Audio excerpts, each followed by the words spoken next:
COVID-19 pandemic has changed the way people in the United States and around the world interact with one another. With cities under varying phases of lockdown, much of what we once did in person has been moved into the digital space.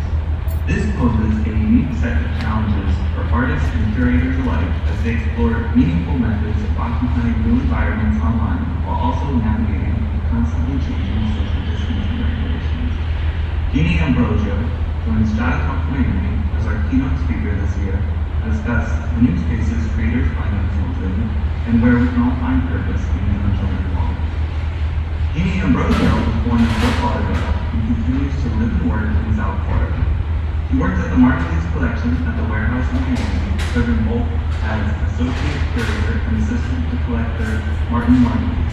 Since 2010, Ambrosio has created and produced numerous contemporary art exhibits for institutions including FAU, Broward College, the Margulies Collection at the Warehouse, and USF. The most recent curatorial project includes an exhibition of 139 historic photographs pulled from the collection of Martin Margulies on display at the Ritter Gallery of FAU in early 2020. Ambrosio is a founder and collaborator of the writing collective, The Curators, who produce and reviews and interviews of artists and art professionals. She received a BA in art history and a BFA in photography from FAU in 2013. She attended the University of South Florida, where she was a recipient of the James Rosenquist Fellowship and received her MA in art history, specializing in contemporary art and photography in 2019. Thank you so much for joining us, Jeannie. Yeah, thank you so much, Sam. It is exciting to be here. Thank you so much for inviting me to talk and kick off your event. It's always an honor to talk about.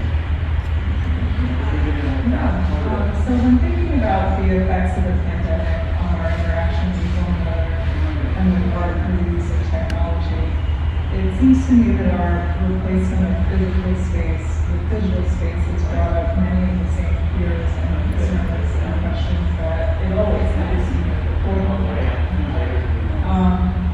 We've always been wary of replacing our physical experiences with online experiences because I think that we all know what's lost, especially when experiencing art online. You don't get the sense of physicality, you don't get a sense of scale, or the dimensionality of the piece. Really, there's quite a lot that's flattened by the screen. So the difference that I think now is occurring in the pandemic is that there's this extra reliance on technology. There's less of a choice, right? We're also stuck with experiencing things online rather than having a choice to maybe see them in person or not. So like for example, people who I know were not excited about technology to begin with are even more irritated these days. So in thinking about the fact that we've always had this concern, I was thinking a lot about an artist who I studied in graduate school quite a bit. She's a contemporary photographer named her work has sort of always dealt with the interaction between digital space and physical objects. So I thought I'd talk a little bit about her work, and then I thought I would talk about two exhibitions that I curated this year, one in January and one in October, and as you can imagine, both are a little bit different as a lot has changed. Pre-COVID, post-COVID. Right. Yeah, so I guess I will go ahead and share my screen then.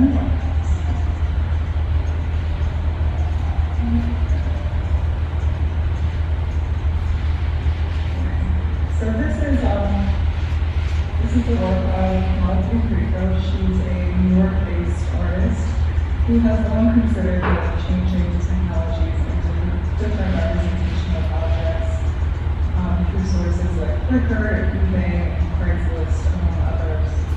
I actually became familiar with her work when I co-curated an exhibition of contemporary photography with Ron Fultz, the director of the University Galleries at University. We installed this work in the hallway of the Schmidt Center Gallery public space at FAU. and his work is called Suns from Sunsets from Flickr.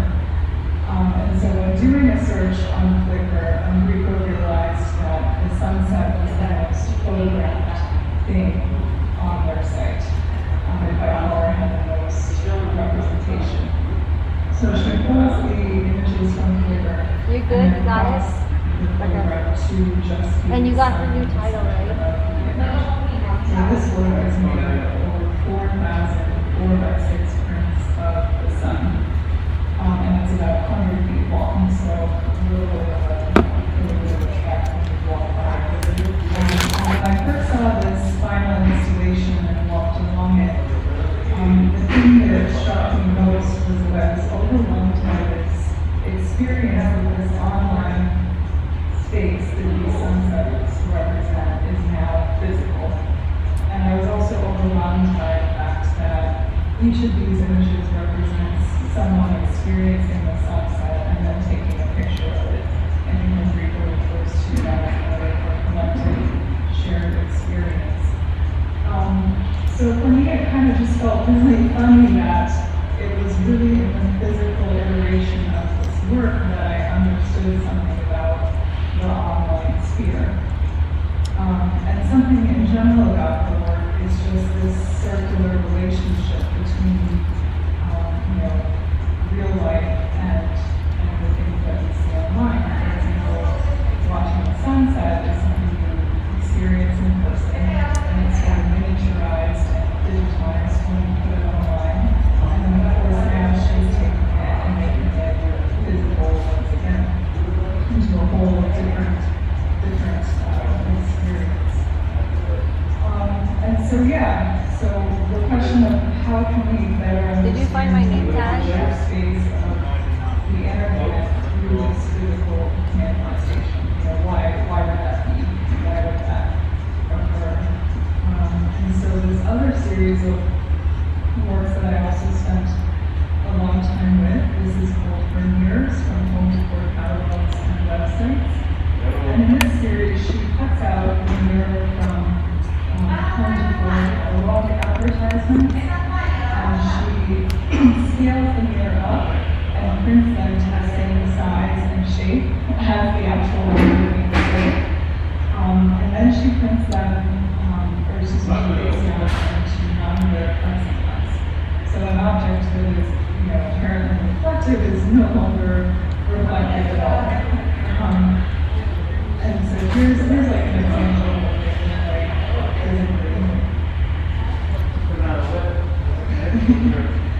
it, and here's an example of, on the left you have the advertisement on the right, it's more where she's cut it out and also perspectively skewed the image so that the mirror is facing you as the viewer.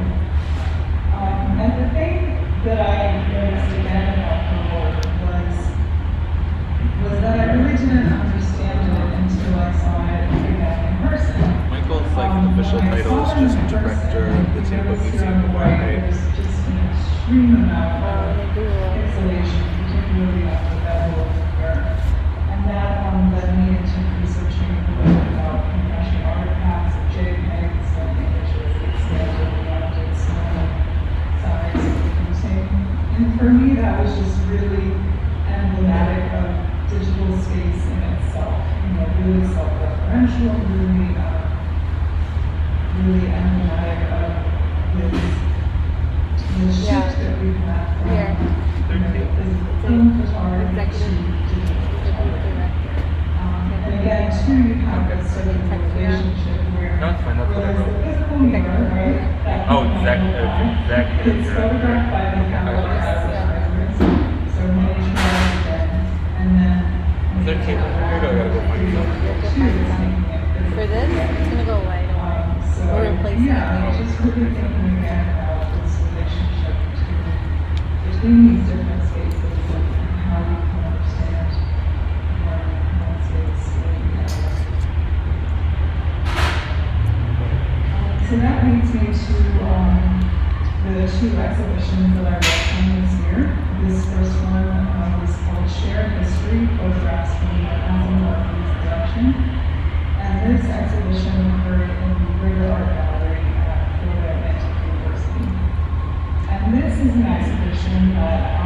can truly only imagine creating in physical space. It has often been my job at the collection to organize the photo inventory, sitting with the stacks, handling all the photographs, getting the experience of looking at them in person. So when I Picked it over did the this show, it was obviously really helpful because I knew where a lot of this stuff was coming from, creating inventory and organized things. But it was also really important to me that I choose photographs that would be really significant for the students and the visitors to see in person. I wanted to choose photographs that were small, vintage prints, almost purposely actually to contrast the experience of looking at images or photographs online or on the phone. So, in this way too, I also wanted to share like these really cool, unique moments that I myself had in the inventory, in the archives. Getting to handle these Evershay books, or getting to observe how small some of the handmade contact prints are, or seeing the hand-painted frames of the D-Day photographs in those these images. So yeah, and then, really just emphasizing this intimate scale of early photography.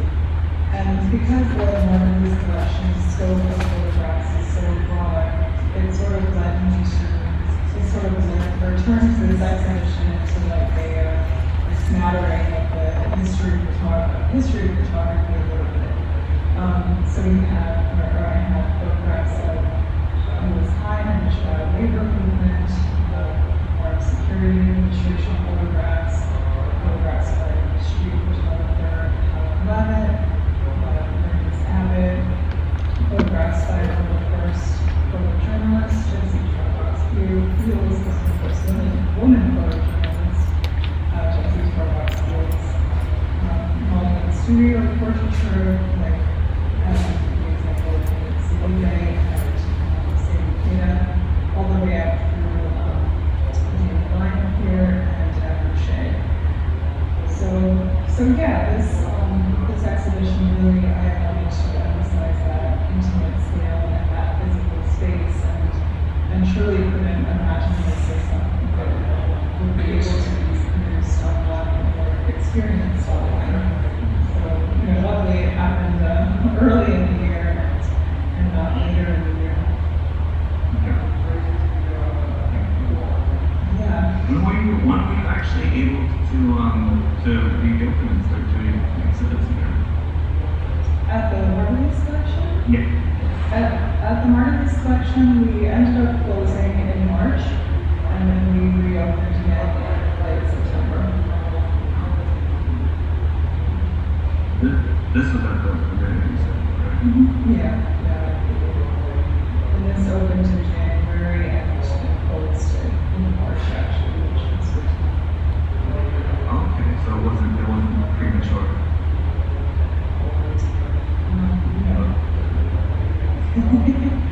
You mean like at the cusp of the cusp of this disaster?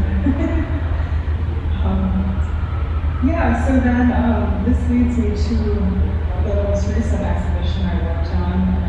I co-curated this exhibition with artist and curator Adrienne Rose Gianza. She actually designed this really cool logo graphic for our exhibition. The show is called Why Shouldn't We Talk About These Things at the Table? A community-based conversation with South Florida artists. And the show was also completed for FAU, and we initially actually thought the show would be itself physically, but then when the cases started to rise around September, we had to switch gears to make it an online exhibition. And this show is part of a series that FAU does every 4 years. They do a show in relation to the presidential election. So in this exhibition, each of these artists, which are all artists from South Florida, references in some way or the work relates in some way to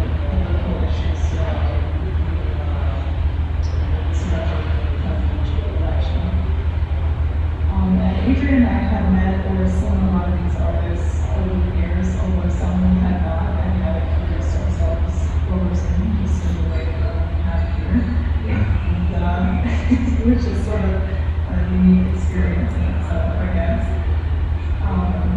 But yeah, I guess in order to start the discussion of the show, we wanted to, the show partly, I think, is a little bit references the idea of why are certain subjects not discussed at the dinner table. You know, Emily Post's etiquette book, we should talk about things like politics or religion, otherwise you'll meddle your dinner companions. She actually uses that word. Just one great pumpkin. Don't forget one great pumpkin. Right. So many subjects on women.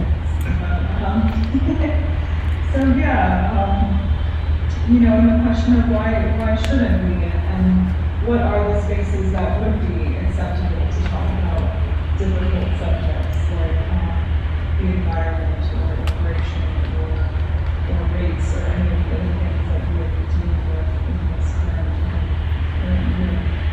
So in order to facilitate these discussions and to have, you know, to create a little bit of a sense of community, we conducted a whole series of online studio visits. And in each of those visits, we would ask the artists, you know, what is most important to your work right now? What do you feel is most relevant? What is it that you want to show in an exhibition like this? So we really tried to emphasize the role and voice of the artists throughout the process as much as possible. Adrian and I both have strong backgrounds in exhibition design, so when it came to figuring out how we would design the website, I would say definitely aspects of the physical exhibition and our thinking for how to lay out this web design. So I will take the website.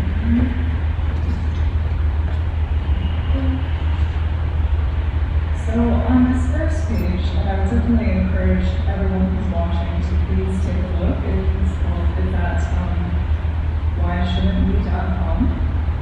And so here we have another graphic made by Adrian Gianta. And it sort of, I guess, references a little bit again that Emily Post era with the kind of 19th century wallpaper and funky sconces. And so going down, as you're looking at the site, there are these moments where hopefully one or more artists will appear on the screen together. And this was, in effect, a way to have the works almost be like they would be in the room of an exhibition. You know, if you're walking through the show, you might see a couple of artists work in the room. And each of these works has a quote next to it, and each of the links here will take you to an artist page. So I'm just going to look now. So then on each of the artist pages, we also really wanted to try our best to create the same kind of intimate experience that one might have when looking at work in the show, in a physical space, to the best of our ability. So on these pages we have, it's really only the artist's voice, in addition to, of course, their works. And then also we wanted to include a video by each artist, talking about the particular works that we included in the show. Not all of the artists chose to submit a video, but I think we do have one. And that too was partly a way for the students of FAU and for the others to just be able to access information in different ways. You know, read about it, cool, watch the video, and yeah, and really just tried not to, or not tried not to, we didn't edit the artist text in any way. And yeah, just really trying to almost even create that experience that we had with Zoom conversations with the artists of discussing their work. We wanted to give visitors that same sort of experience. They got to know that ability just that general sense of intimacy with the person and you miss out on that scale. But yeah, so I guess, you know, the relationship of working on that show in the beginning of the year and then working on this one really made me think about how, you know, the interactions that we're having now in the online sphere, how those will translate later to our physical experiences. Almost like Penelope and Rita's work goes from physical to digital back to physical. You know, how is it going to be for us to go, you know, from physical to, you know, half digital to fully online back to, you know, hopefully regular life. Or, you know, I do obviously imagine that a lot of places will continue to upkeep their digital platforms, but who knows? I imagine that happening is, you know, you've been mentioning that having to exist like this virtually online, you miss out on the scale and physicality of the artwork.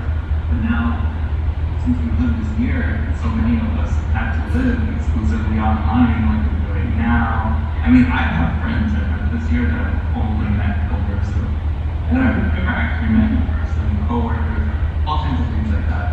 And so I imagine there's going to be a lot of artwork that is now exploring these new dimensions that was created specifically to be viewed and interacted with online. And that's interesting too, because I think we have, even before the pandemic, artists whose work is solely online, but it almost seems like because of COVID and because we've all been forced to be in that space, we're all paying much more attention to it. Oh yeah, it's definitely accelerated, you know, the transition. Like video conferencing, like we're doing, this isn't new at all, right? Yeah. But we've all been FaceTiming and going on Skype with loved ones and friends who might be far away. Now all of a sudden we find ourselves doing it almost every day with people who are in the same city as us, or the same state. You're in Miami, right? Dana is in Tampa Bay. But we're all in the same state, you know, but Right. we have these screens and